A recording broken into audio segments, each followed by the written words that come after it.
Okay, well, hi everyone. We'll get started. Welcome to workshop session 9A, Fostering Alliances in the Child Welfare Community. In this workshop, we will hear from Diana Romero and Ansley, got it wrong, Ansley Hobbs. Diana Romero is an associate professor in the Department of Community Health and Social Sciences and director of the Maternal, Child, Reproductive, and Sexual Health specialization at CUNY Graduate School of Public Health and Health Policy in New York City. And Ansley Hobbs is a research associate with the Center for Immigrant, Refugee, and Global Health.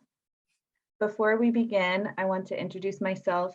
I'm Samantha Furman, and I'm the program director for the Agape program at AFFCNY, and I'll be your moderator for the Zoom today. I want to also mention to remind everybody that training certificates are available for this conference, but you must have your Zoom name listed as the name that you want to appear on your certificate. So if you need to change your name on the screen for that, please do that.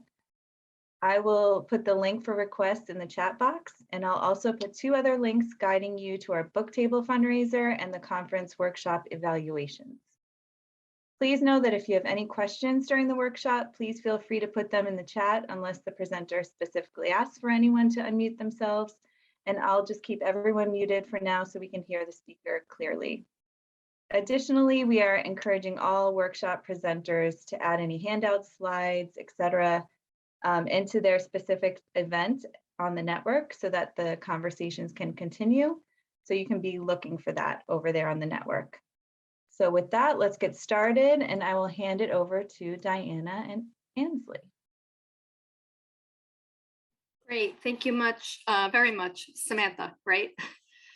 I'm really excited to be here today with my colleague, and so impressed that I see there are 18 participants at 6:30 on a Friday night. So that is just super impressive and motivating. I'm going to share my screen just to sort of get us started, but I just want to let you know this is not going to be a one-way lecture. This is just to kind of set the stage.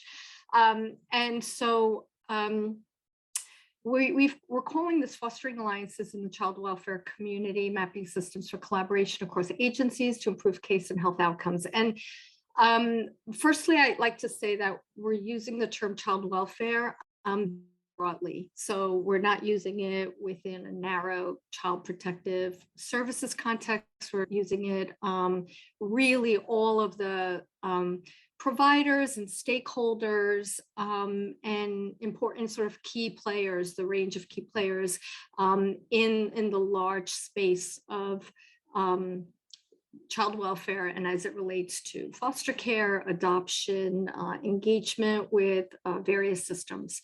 I also want to say that what wasn't mentioned in the introduction is that I am an adoptive parent, kin parent of my son is the biological child of a first cousin, and my husband and I have been his adoptive parents for about 7 years now. So I'm coming to this both as a public health professional and then also as someone with a lived experience in this. And so I'll just sort of move us along because we'll explain pretty much this workshop and what we hope to do with all of you.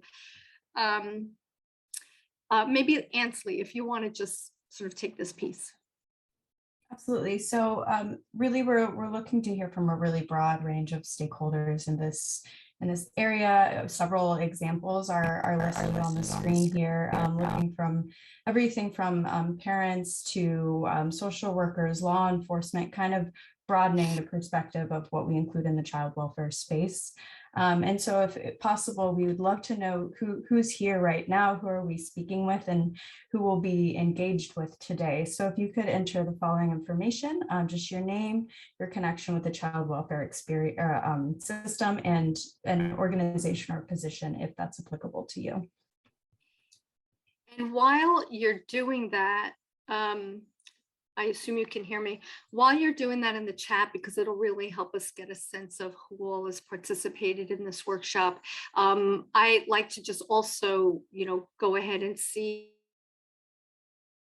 if folks wouldn't mind just kind of giving, that information, just so we can quickly go through the group. And if you don't, as our Zoom screens look different to everyone who's to our left or right is different depending on your screen.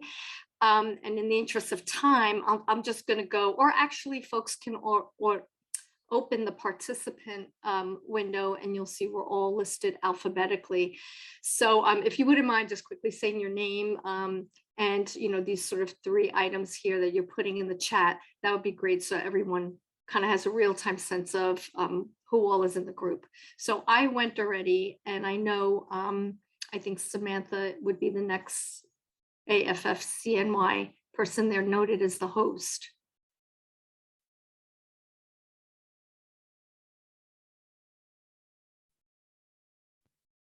Yeah, sorry, I typed it in the chat. Okay. Samantha Furman, I'm a social worker and an adoptive parent. Great, thank you. And then the next one is also from the coalition co-host. Oh, me? I'm Annette. I am an adult adopted person, domestic infant adoption. I am an adoptee rights activist and an adoption search angel, and I am on the communications and conference team for AFFCNY. Great. I can't tell. Am I after Annette? So there's so Chester Jackson. Yes, I'm Okay. Chester Jackson. I'm also with the AFFCNY helpline coordinator. I'm an adopted person and adopted parent and like that. Great, thank you. The next on the list is Antoinette Cutman.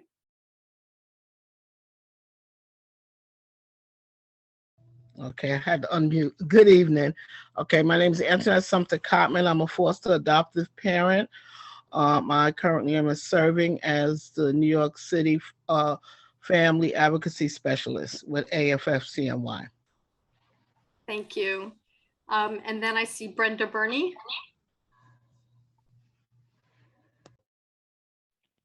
Sorry, resource parent. Oh, Brenda Burney, resource parent, foster and adoption. And I'm currently with Rising Ground. Thank you. Okay, yeah, the list is changing, I think, as people may join us, but I'll keep going.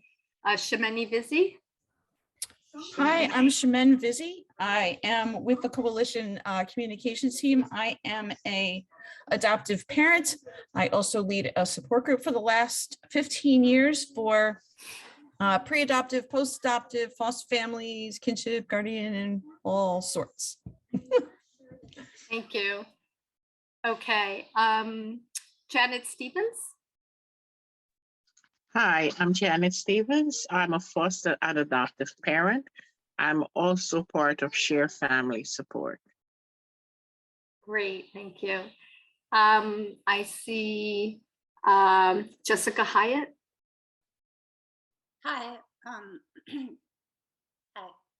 I am I'm an artist. I work at a small sculpture park in Casnovia, and I'm there for 2 years as like a visiting teaching artist. And I'm interested in working in art therapy, and I'm interested specifically in sort of programming at the art park with kids who are in foster families and also who are just in sort of the system and who need places to come with their family and have great experiences. So Thank you. And next I see Kim Reed.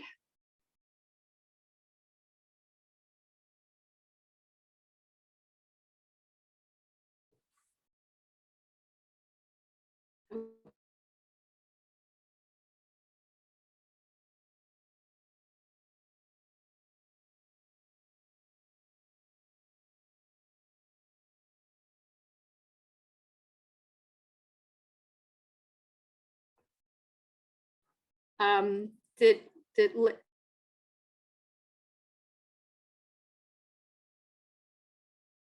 Yeah, Layra Brooks. Hello, everyone. I'm a foster parent, a resource parent for Rising Ground Therapeutic Program. I'm also a retired special education teacher. I'm in the Bronx, loving the conference, and I just love the way we're moving. Thank you. Thank you. I see Linda Argento.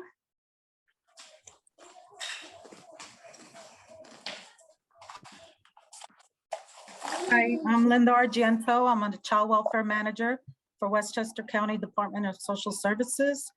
I cover child protective services, preventive services, and foster care, and I've been doing this for 26 years. Thank you so much. And Pamela Taylor.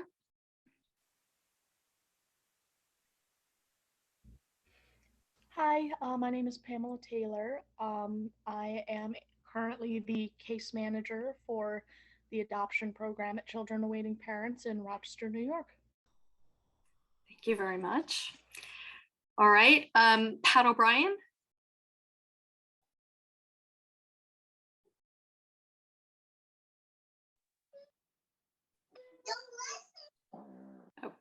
Okay, maybe he stepped away. We can go to Yasmin Hernandez.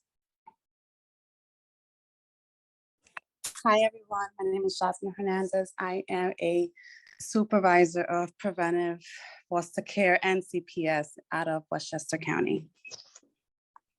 Thank you. And then I see Matt Bennett.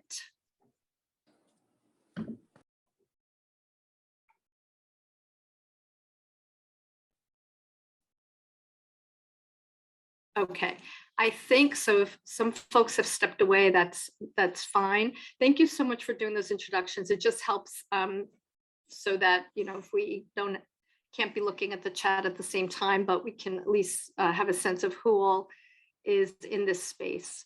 And so let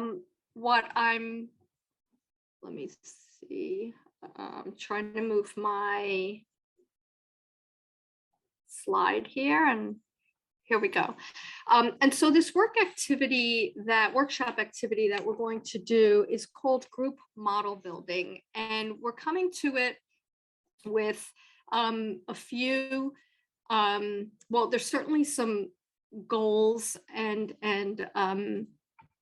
assumptions about folks who, or at least the different stakeholders that are involved in different aspects of child welfare. So for one thing,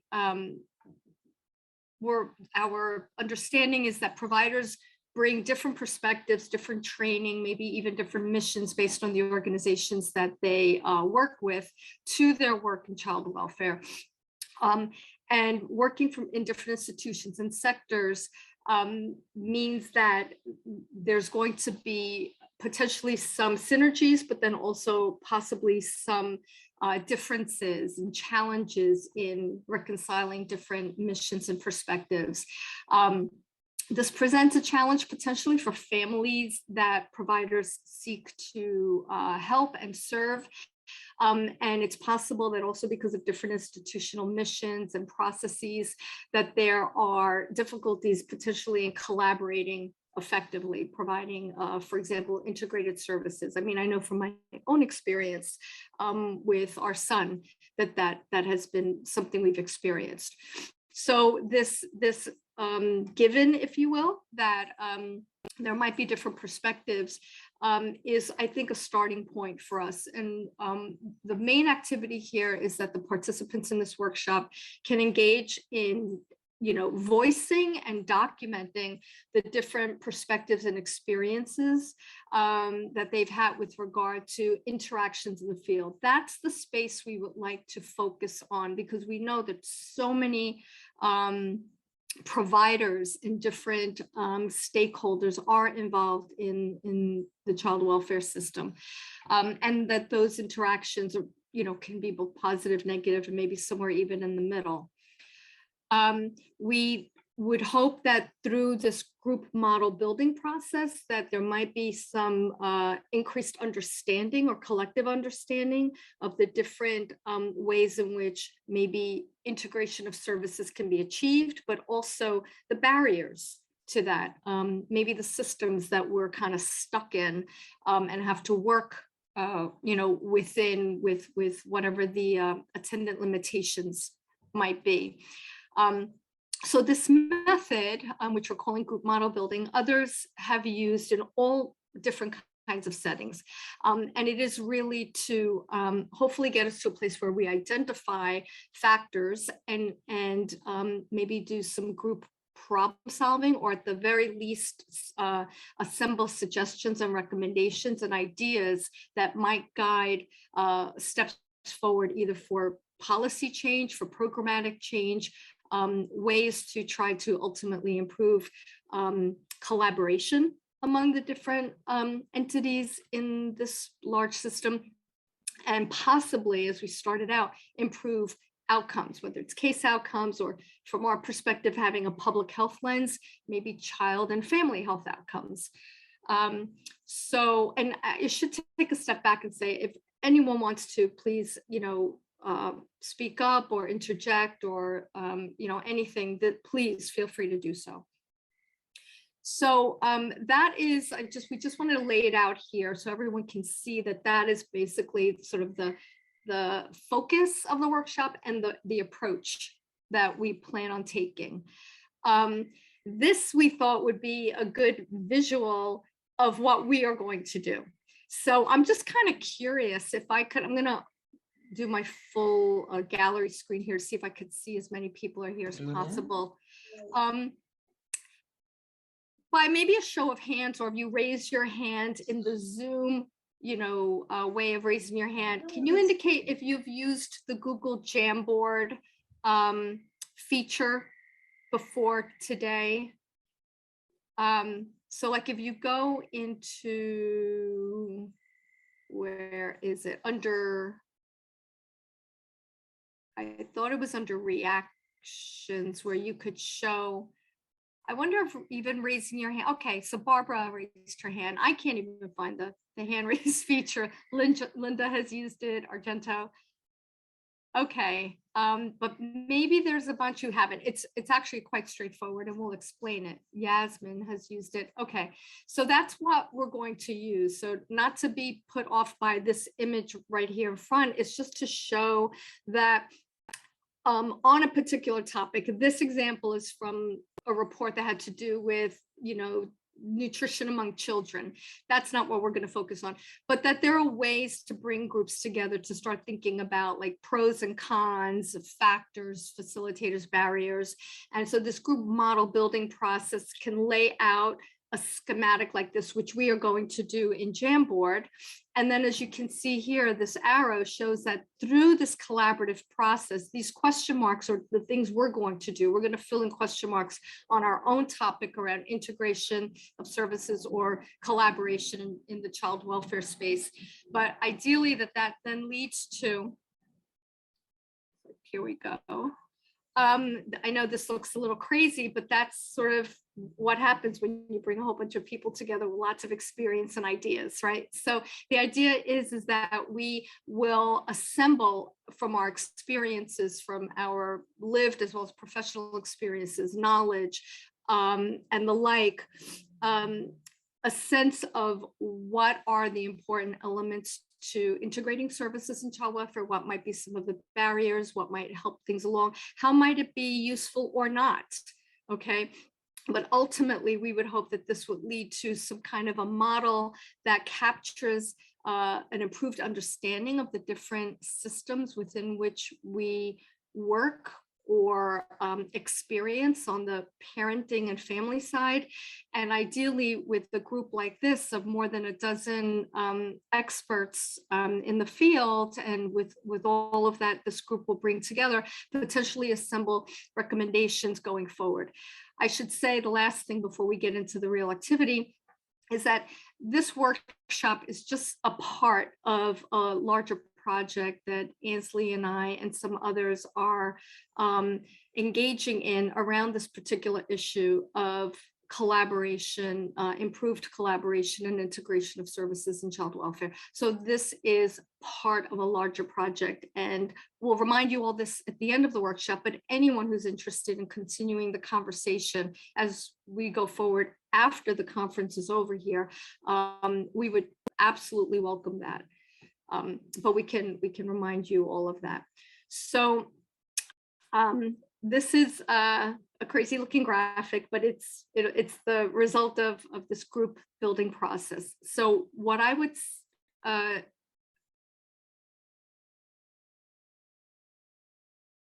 do at this point, I'm going to is going to share her screen with the Jamboard, but really importantly, do you want to give the group some guidance on the link, Ansley? Yes, absolutely. So I've just shared my screen. So this is what it will look like when you enter it. I'm going to drop the link that is editable into the chat. And so if you click on this link, you'll have access to what in a sense is sort of a PowerPoint here, but how you can add, an answer to this question is by coming over here and clicking on, you'll see there's this option that you can add a sticky note. So if you click on this here, I can say, I'm just going to write example and press save. You can make this any color you'd like. And then it pops up here on the screen. We can move it around, we can resize it. So if you're not feeling comfortable also with the platform, please feel free to use the chat function, and I will go ahead and populate anything that I see in the chat function as well. But absolutely feel free to add post-its and any other comments to the Jamboard at this point. And then you'll see as we're progressing through the slides, you'll see that up at the very top, there's this spot here where you can actually expand, see the rest, and navigate through the slides. So we'll take you through those as we go, but that's how you'll access the next slide with us. So let me interject at this point and say that it would be, great if folks want to shout things out, if they, don't want to or feel comfortable with actually, posting to the board. It'd be great. We could have a combination of it. And so I think part of it is that people are able to unmute themselves. I think that should be possible here. And if anyone is having a problem, if you go into the chat and click on the link, hopefully it'll just open it up right into your browser. So you can see what's going on in the screen that Ansley is sharing, but you can actually do your addition to, this graphic here in the Jamboard, which you have to click the link to get to. So as folks are kind of clicking and opening it up and getting familiar with it, I'll just start us off on the beginning of this sort of interactive and collaborative process, which starts us off with the fundamental question, which is the topic of this workshop. Okay, and as we've said before, the main focus is on collaboration or integration of services in, for folks who are involved in different aspects of the child welfare system. Our kind of operating assumption is that folks may think that there might be some benefits to increasing integration of services or collaboration, but it might also, maybe there are some impediments in terms of help by having more collaboration or integration.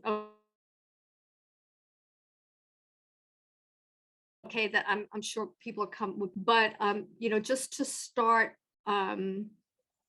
it off, if I think of like in my own lived experience as an adoptive parent and engaging with so many different systems, social services, mental health, the school system. One of the issues for me and my family and our son was always having to tell our story over and over. And so I'm sort of talking and chewing gum at the same time here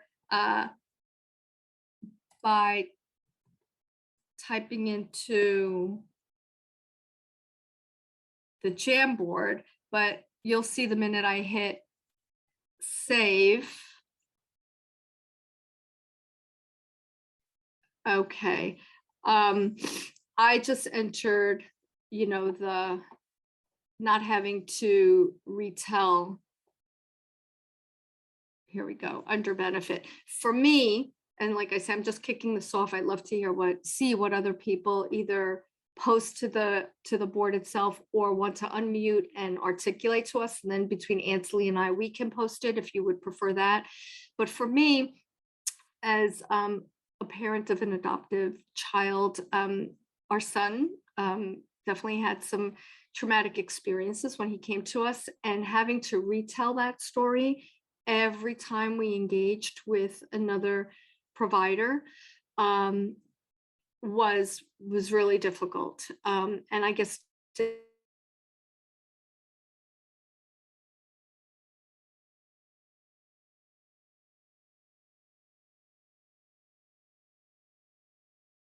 this day continues to be, and again, and subject our son to it and the like.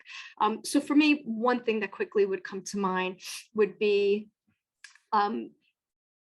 potentially not having to go through that if agencies were a little more integrated, could share information more easily, and we wouldn't have to do that. I don't know if that resonates with anyone, but please, feel free to, again, unmute, so this can be more of a conversation, as well as to post to the board. And let us know if you're having any troubles accessing the Jamboard.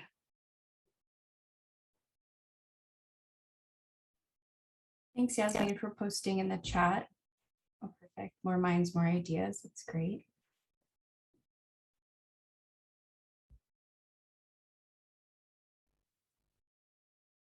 So I'm seeing here, having a team of different professionals as support, and I'm deriving from that different professionals is different skills, right? Different skills and expertise, knowledge base.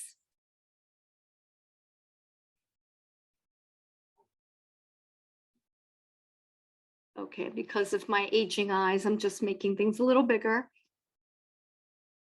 Absolutely, coordinating, get everyone together. I can only imagine how it's just difficult sometimes to coordinate a conference call, right? Okay, I wonder if the person who put stigma can explain that, clarify that a little more. Yeah, I was thinking maybe I should, because it's a bit loaded. This is Jessica, by the way. So I'm not a professional at all. I'm a person who works with kids as an artist. And I grew up with ADHD and had some difficult family situations. I was never in foster care. But one of the things that I was the most concerned about when people would gather together, entities would start to inform each other about my experience or whatever, was that there would be this kind of stigma that would carry through from one organization to the next.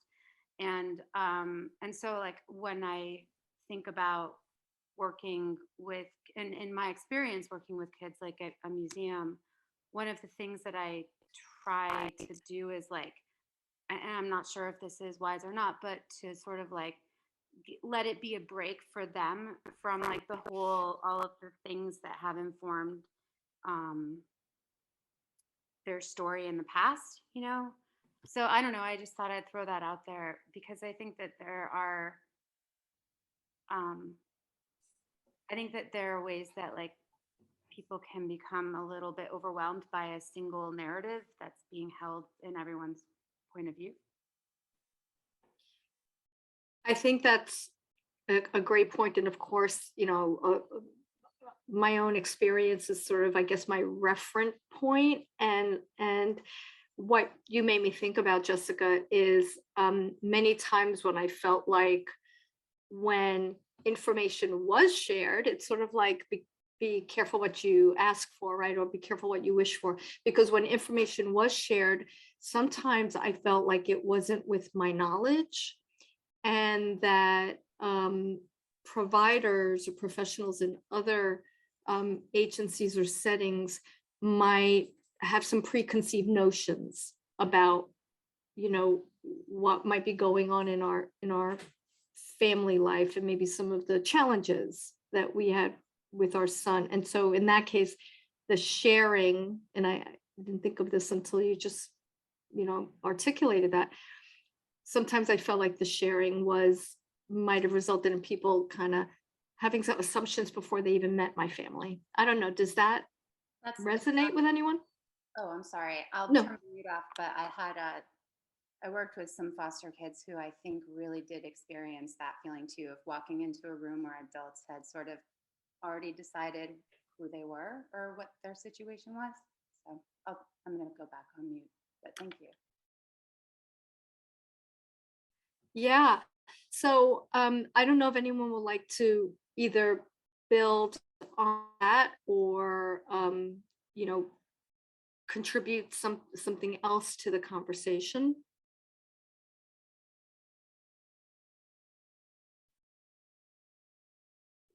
Oftentimes what we do also in this, you know, collaborative group process is, you know, then go ahead and sort of explain, if you will, sort of where we're coming from with this. So I'm just wondering if anyone, I guess just looking at the benefit side for a minute, the no duplication of services, I mean, totally, that's very clear, you know, right up front. I think this more minds, more ideas probably aligns with the having a team of different professionals as support, but I don't know if the person who wrote More Minds, More Ideas wants to elaborate on that.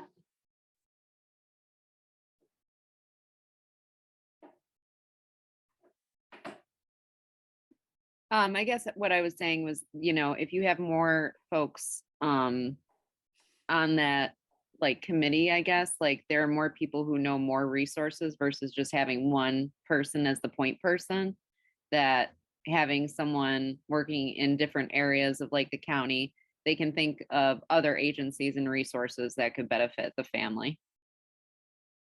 Perfect. Yep. Great. And then I'm okay, the territorial, the one that just said it was moved to impede. So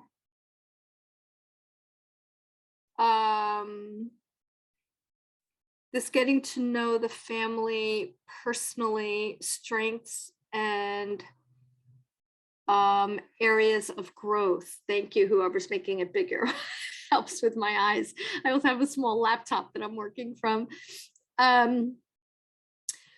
So could the person who added that explain that a little bit in the context of collaboration or integration of services? Because I could definitely see how having a sort of rich one-on-one relationship with the family, like maybe, you know, the mental health professional, just use that as an example, getting to know the family, you know, the family on a very personal level, and, you know, building on that to help the family. But I don't know, whoever added that, can you explain a little bit how you see that happening with integration of services or with multiple providers involved? Sure. Sorry, it's me again.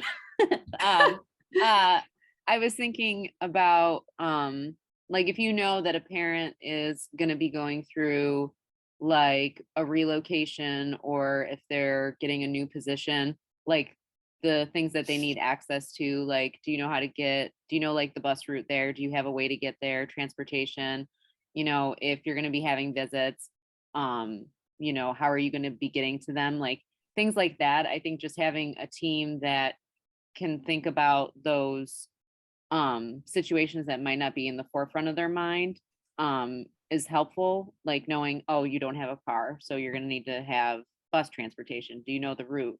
How are you going to get from work to your visit? Like things like that. That's great. So the potential sharing of information that can happen to, you know, better serve, I guess, families from the super important to the day-to-day, I guess, just using your transportation example. And then here, being able to prepare for the specific needs of the youth you'll be working with. It seems like that's probably in the same vein. I don't know if anyone wants to elaborate on that, but I'm taking from that again, it's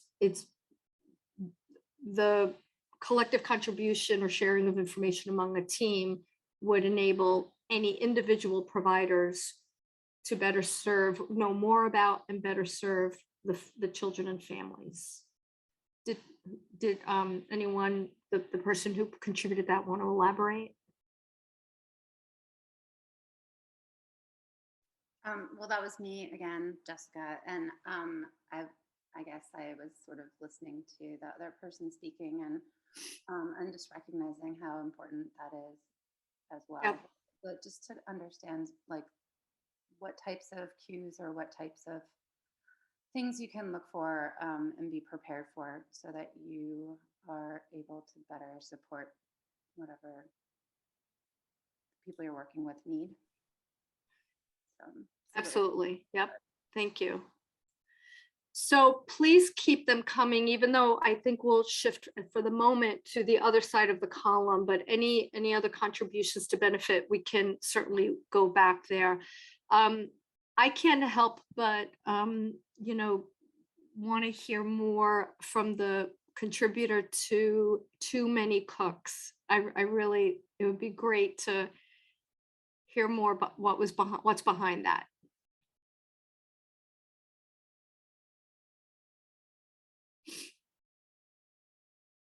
I had to find my microphone. No I'm problem. Nelly negative. I'm Nelly negative. I've got the territorial nonsense, Too Many Cooks, and primarily because bigger's not always better, you know. And I was trying to think of what would be the upside, and the upsides I could see all the ones that folks put, but I can't separate my make believe from my reality. I mean, we've got a pretty cumbersome system right now with all kinds of potential things that could be happening, but I'm having a real hard time believing that it would be as seamless, which is what it would need to be in order to really work, as it could be. So that's you know, that's just me being skeptical. But I do see that of course there are obvious benefits, but you know, I'm just, you know, don't give me a chalkboard and because I'll make a please sign. No, please keep contributing to it. And no, I totally, again, I have an experience of one, so please take that with a grain of salt. Everyone that, you know, the point here is to contribute multiple experiences and ideas. And so from mine, I could certainly see, I guess the territorial nonsense, Chester, is definitely something that I feel like I've experienced sometimes. You know, a lot of people are in the room at the same time from their particular sectors, and it seems like there's the potential for collaboration, but what has oftentimes gotten reiterated over and over is where the boundaries are, and that's not to demonize any individuals. It's I think the reality that professionals in the field confront, and we have so many, you know, in this workshop. You know, please feel free to contribute more along the lines of or examples maybe on how these territorial, you know, or boundary issues may arise for you all.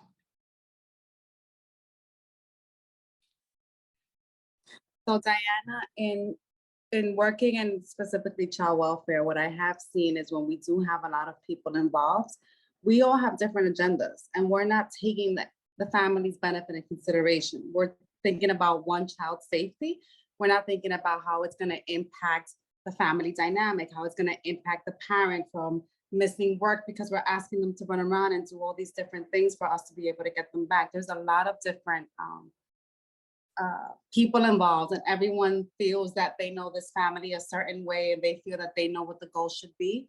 And that really is where I could see, you know, Chester's point in having all these different people have opinions on it. Mm-hmm. Great, thank you. Thank you for that. This staffing changes, having to catch someone up, build trust, etc. That seems very, very clear cut. And so that is, you know, if one of the challenges of sort of more intersectoral across agency collaboration and integration is to get folks across different agencies talking with one another, and if they're able to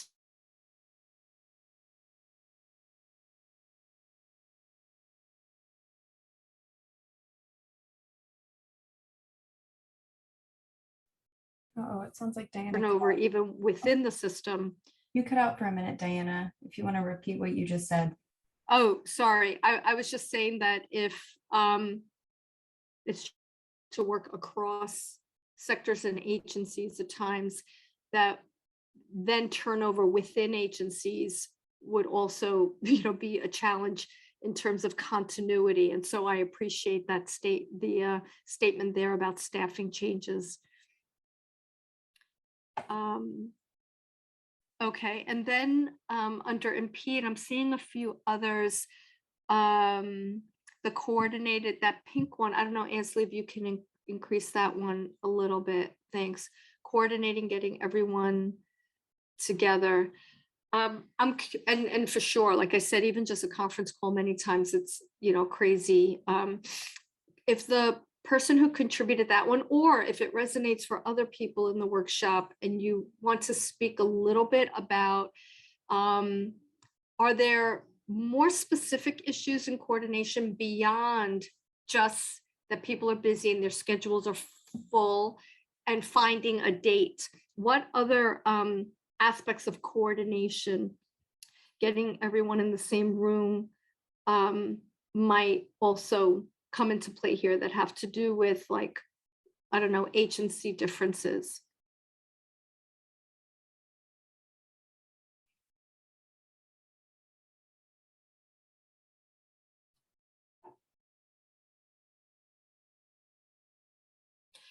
Okay, Yasmin, priorities for those involved. So yeah, so if you've got, you know, a full plate of sort of the job that you're expected to do and deadlines and other places to be, that it just may, it may not be realistically a priority. I totally see that.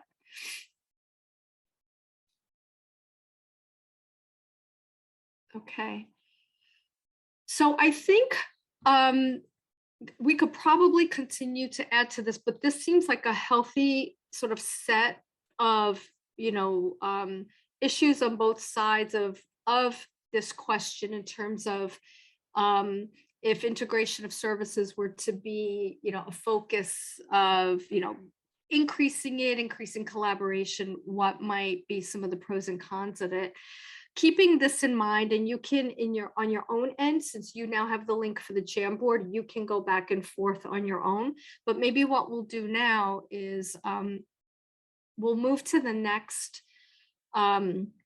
slide or the next board, which takes us the next step. Okay, so we've just talked a bit about what might be the pros and cons of doing this. If we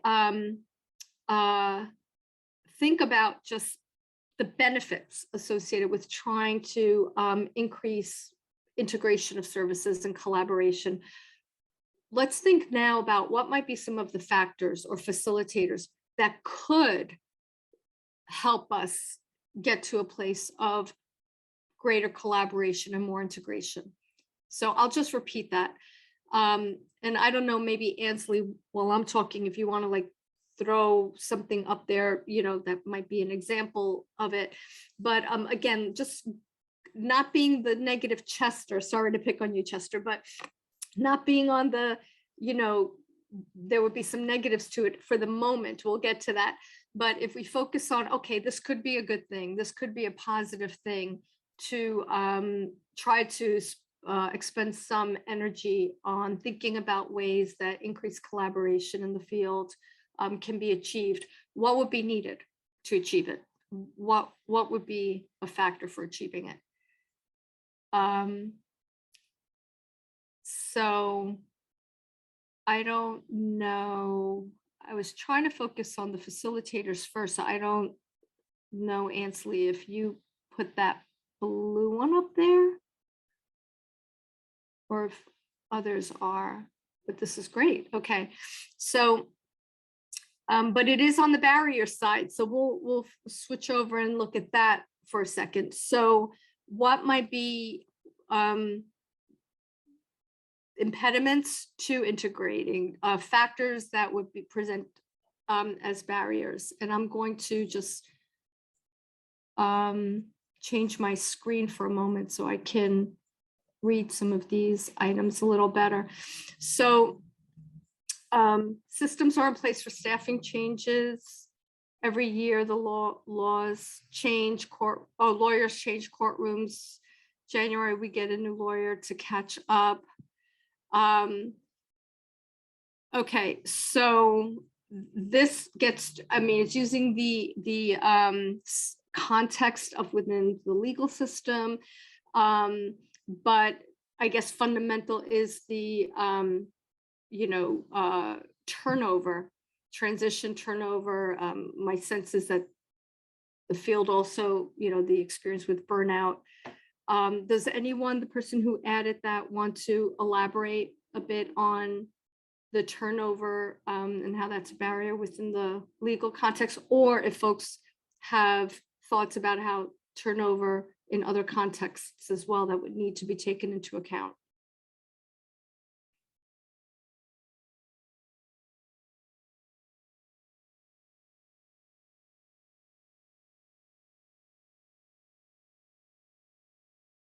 Okay, so we can, I mean, it is fairly self-explanatory. I just wasn't sure if folks maybe had some other scenarios, but different platforms used for service coordination, hard to integrate. And in that case, we're, the person who added that is specifically referring to sort of technology systems, technological systems.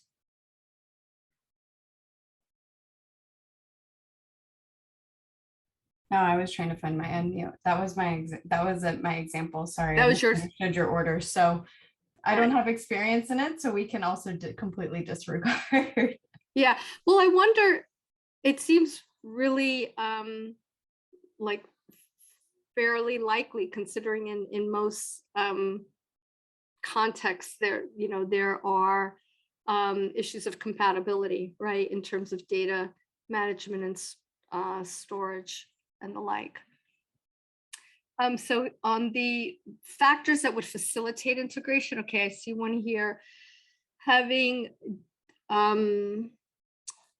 sorry, I just want to increase that a little more for my eyes here. So having detailed documentation, so folks do not have to repeat the story. They can see what has been tried and what has worked or not, what recommendations have been made.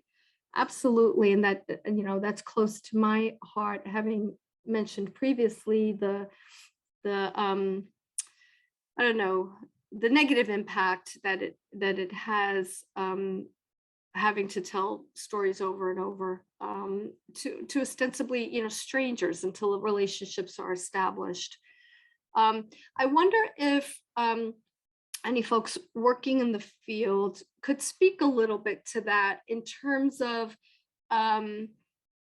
why that might be the case. And what I'm referring to is that in instances where the family, had to provide a lot of, or went ahead and provided a lot of background information about, history and what's been going on in the family. And a lot of that information was either requested, usually was requested and provided. And yet when you ended up sitting down with, folks from a particular agency or providers, it was almost as if they didn't receive any of that information or hadn't looked at it, because the conversation started from scratch. I wonder if there's anyone who can speak a little bit to that, like what might be going on that, might present a barrier to being able to sort of go back through detailed documentation and avoid some of that redundancy for the families.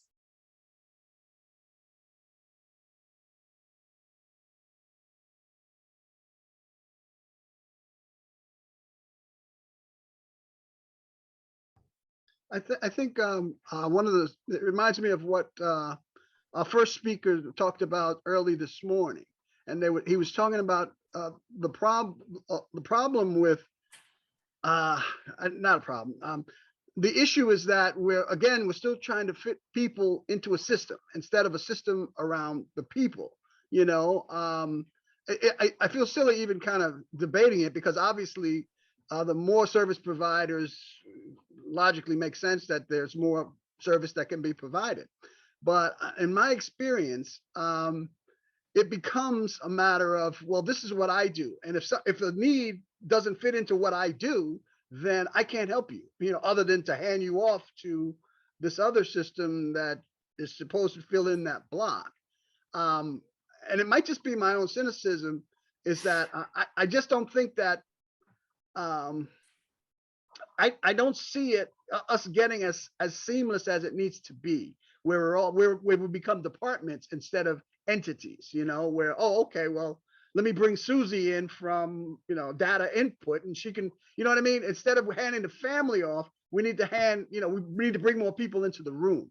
And I just don't have a whole lot of experience where people who provide nails work with the guy who uses the hammer. You know what I mean? It becomes, let me move you along on the chain there. So I guess what we need to have is a major shift in the way organizations are funded and encouraged to do their work.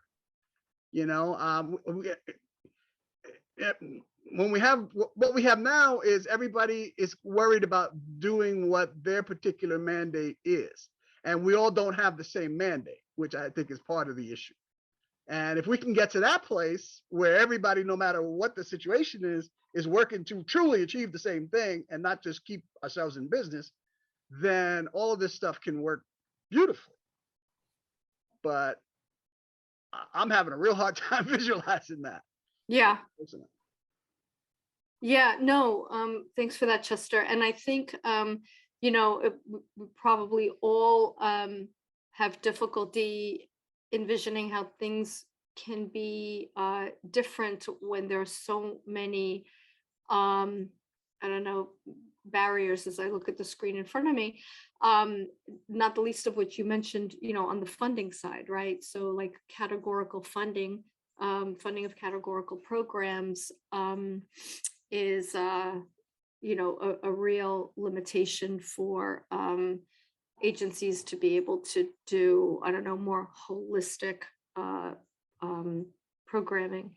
I just wonder if folks have other thoughts on that. I like the way you put it, that, and maybe I'm gonna sort of say it back inaccurately, but that families are expected to fit into the system instead of the system adapting, right, or fitting around families. Anyone else in the group here who wants to kind of build on that, maybe from their, lived and or professional experience on what, some of the challenges might be?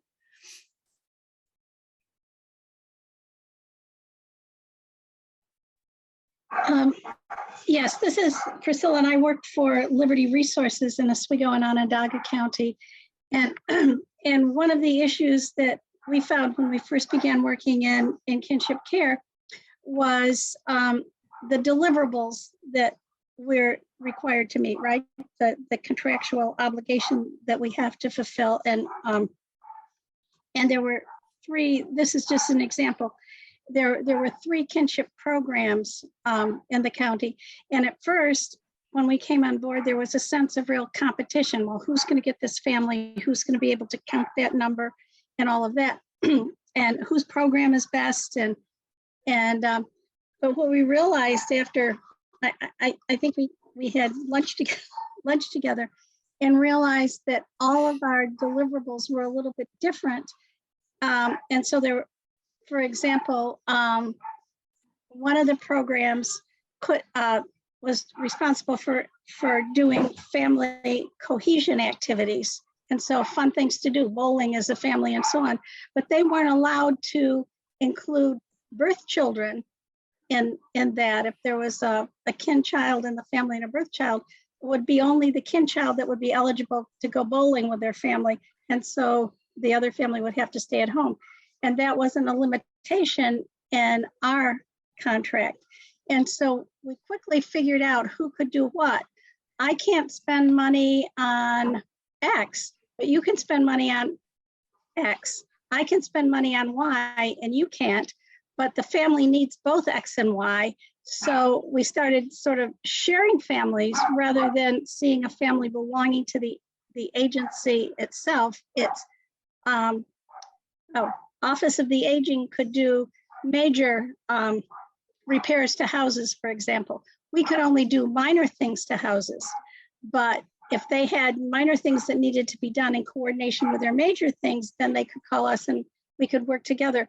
And it seemed like at the beginning, everybody had a family that they were working with, but they could only give the family what they could do, and they didn't think about looking at what other agencies could do. Not sure I articulated that very well, but.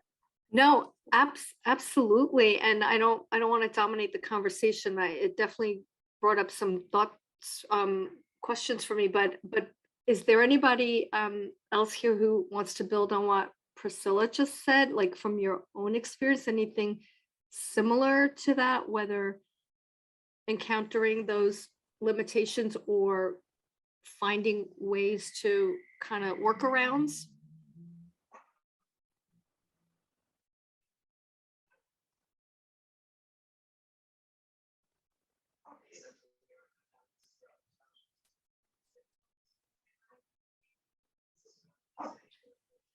Well, while folks are thinking, I will say that I think that example was both heartening, and at the same time, I can only imagine what kind of effort and ingenuity and possibly maybe a little bit of luck, right, in stumbling on finding out about what one agency could do versus what your own could not do or could not cover.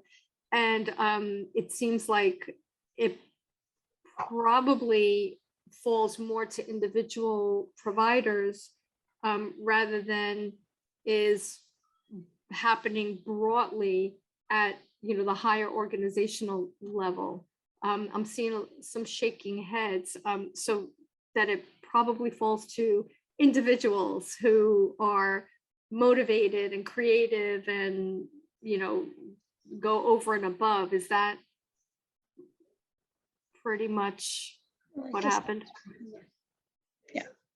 Well, yes. Well, that's true. We saw a problem, and how do we deal with this problem? And again, people were pretty territorial about their family, but once we got over, you can really do that? We can't do that. Oh, we can't work with kids who are over 18, but you can continue them while they're in school and so on. That it became much more like we were a bigger agency, even though we were separate agencies. Then, but that's on the program level, which is where I work. Great, thank you so much for that.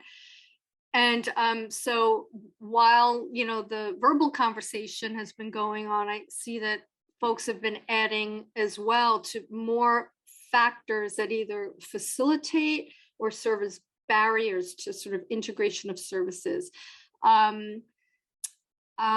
Just to pick a few, this pooling of resources and funding opportunities between groups. I don't know if Ansley, if you wrote that as Priscilla was, yep, captures that. systems in place. So agencies working to keep themselves in business, not for the benefit of families. I should have said from the beginning that hopefully, these are safe spaces, like all of the sessions at this conference. And so would hope that, participants of all the sessions, but particularly this one, would, honor the openness of different people's comments and just keep it within the workshop. And I'm thinking of that because as I'm reading this comment here about a barrier, a factor that might serve as a barrier to integration is the mission of agencies possibly drifting more to staying in business than, maybe drift, if you will, from what's best for the families being served. So I wonder if the person who put that, or others for whom that resonates, want to elaborate a little bit, sort of give us maybe some example of how that happens. Not to prompt Chester again, but I wrote that when Chester was speaking, just to note it. Sure. First of all, I don't think that's a mystery. I mean, it's an industry. It's all an industry. We're all paid to do the work that we do. And that's not the issue. I don't think that's the issue. I think it's beyond us. I mean, Sixto was talking about it this morning, is that, yeah, it's great when, a smart worker connects with another smart worker and they figure out a way to make the system work for this family. And that's good for the 30, 40, 50, 100 families that they might work with. But one retires, one gets promoted, and that's over. There's a new head, a new executive director, a new program director, a new policy director, a new mayor, a new governor, a new, and all that goes out the window. And that's not to say that you still got 100 families that got justice in the system. But the reality is that's not a systematic solution. Now, obviously, if we had this kind of integration and where I could call, somebody over there and say, hey, don't you guys, blah, blah, blah, and just have that be and calling back and forth and working seamlessly together, then, that would be great. I just don't, I mean, everybody can see the benefits of that kind of interplay, but it's going to take a lot more than individual workers to really make it an institutional change. And I really think that that's what we need to be talking about, is how can we decide that our overall institution, the industry of this branch of child welfare, needs to be about one or the other, or about, we need to really pick a central figure in this mix and work toward and making it work for them. Now, should we not try to integrate service? I mean, that's ridiculous. Obviously, there are things that people do. But for me personally, and maybe just because of, the work that I've done over the years, and I have been in organizations that have collaborated with a lot of people because that's what we needed to do, because we didn't have access to children that weren't in other organizations. And we did that fairly well, I think, for a long time. But it's still, eventually we retire, we get promoted, we move on, we go, we're just kicking the can further and further down the block. And as a system, I think, I always get leery when I hear about more layers. Oh, we're going to build a whole new industry that's going to do that. And we're going to build a whole new this that's going to do that. And instead of investing that interest in truly, working toward what we say we work for, the best interest of the child and the family. But we're all working in the best interest of what our end outcome needs to be. How many children do we have to move from placement to finalization? How many, families you got to certify in the course of a year? How much post-placement support do you have to provide? We all have numbers that we have to meet. And that's not a bad thing. That's just, that's what we do. But the reality is, in order to have this kind of seamless integration, it's going to have to come from bigger than us. And that, again, that doesn't mean we shouldn't do whatever we can do to work collaboratively, because of course that's the best way to do it. But it's hard for me to it's hard for me to see beyond what I've seen for the last 30 years.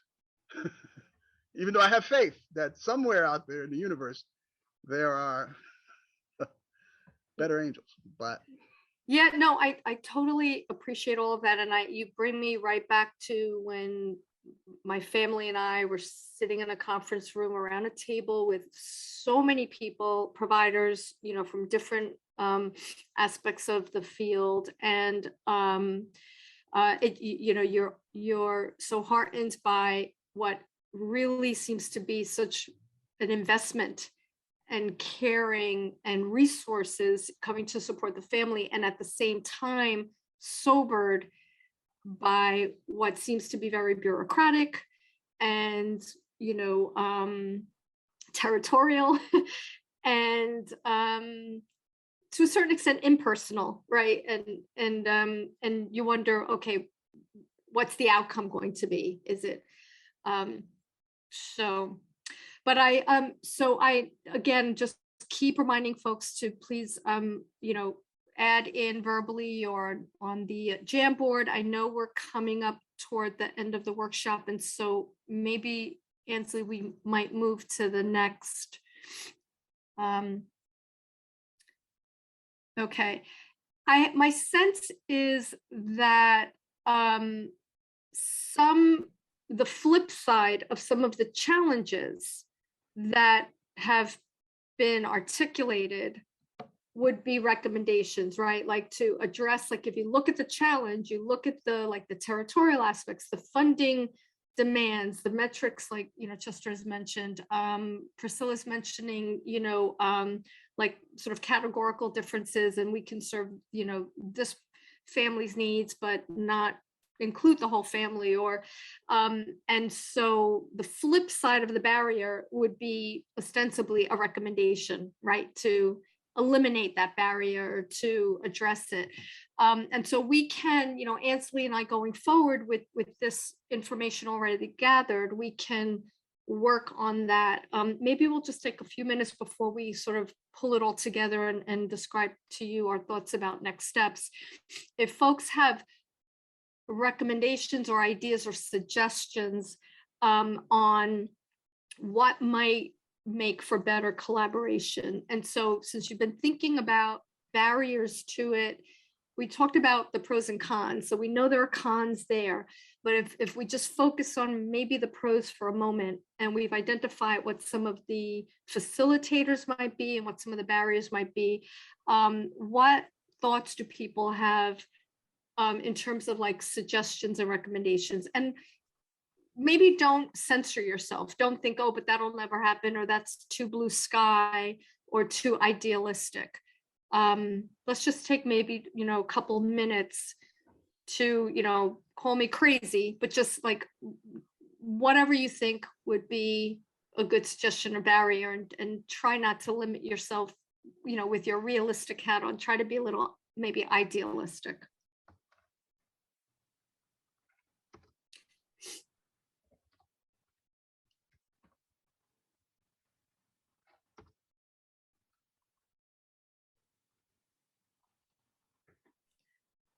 I mean, one way that I could model the being more idealistic is that funding streams can be more fluid.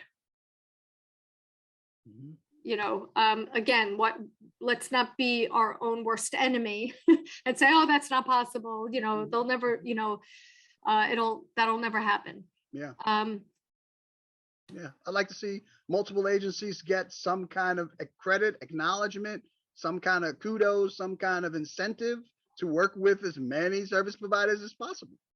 Have some kind of top down, really, really, really inspire directors to get innovative about ways we can collaborate with folks and agencies and entities, in terms of incentives, Oh, and particularly, yeah, Ansley, if you could add incentives like, even thinking about specific insight. I love that idea, and it brings me back to, as a researcher in the public health field, there are a lot of funders, and maybe that's the case more in child welfare these days as well. I don't know. You guys can tell me. But there's been a movement from funders to government and private foundations to require that researchers can only submit proposals for programs or research if they involve a interdisciplinary or multidisciplinary team, that there have to be multiple stakeholders involved in a project. I don't know, is that, you made me think of that right away when you said that, Chester. Is that something that folks have experienced? I'm thinking more than stakeholders, because everybody's got 1,000 stakeholders. Oh, we've got all these stakeholders. I'm talking about top down, where there are true, genuine organizational incentives to work collaboratively and to achieve results. And it could be, okay, what do we got to do to get Johnny through high school? And this one has a tutoring program, and this one has a whatever, and Johnny got through high school. There's some incentives that see that outcome, and keep the family. You know what I mean? But really more than just because if we say, look, in order to apply for this grant, you have to have 9 stakeholders or whatever it is. I mean, we're very clever. We could find 9 stakeholders, but if there's no reason beyond signing the paper saying I'm a stakeholder, there's no benefit beyond that, and there's no litmus test about, well, how much did you hold the stake? How was your, yeah. You know what I mean? It just becomes more of the same. I mean, really, definitely incentivized and encouraged so that the leadership, brings it down. Like, we have to find real ways that we can collaborate and show how we collaborate. And I appreciate that distinction, the sort of internal within organization, internal, because I immediately went to external, right? And and you're right. Folks can just go ahead and sort of say, okay, I got that stakeholder, and just it's on paper and it's not in reality. Right. For sure. Well, knowing that we only have a couple more minutes, I saw that there was a contribution in the chat. I have here from Pamela, an adoptee and a former foster youth at every decision-making table. So, if folks want to add some more items to the chat, I think we only have a couple minutes left. And so what I'd like to turn to is sort of like, what now? Again, to reiterate, this is partly we wanted to model this collaborative model building approach. Many of you may have already done this in your settings in different ways, and we're using, by virtue of being online, we're using a Google Jamboard. Oftentimes in a group, it's flip charts and pads and things at tables and all. But ultimately the goal, if we go back to like the slide that I show in the beginning, is to bring it all together. And that is work that Ansley and I, going forward with work we're doing, particularly around this issue, and also the impact of the experience of secondary trauma on providers as well as families, in the system, and how this can also potentially mitigate some of that if better child welfare outcomes are achieved in the end, maybe less burnout, maybe less secondary trauma because of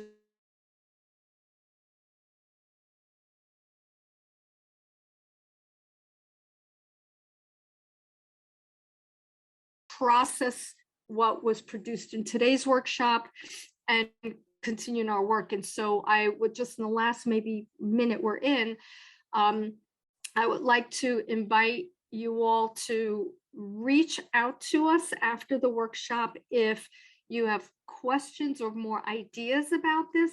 If you'd like to collaborate with us in this work, if you have ideas tomorrow or next week or whatever, and feel like, there's a big piece of this that we're missing, but this is not a one-off. This was to model a process, but also to use it to feed into the work we're doing around this. And we are by nature in public health very inter and multidisciplinary, and really welcome anyone who'd like to continue the conversation and engage with us in whatever way. So I think I'll leave it there. We thank you both so very much for this wonderful presentation.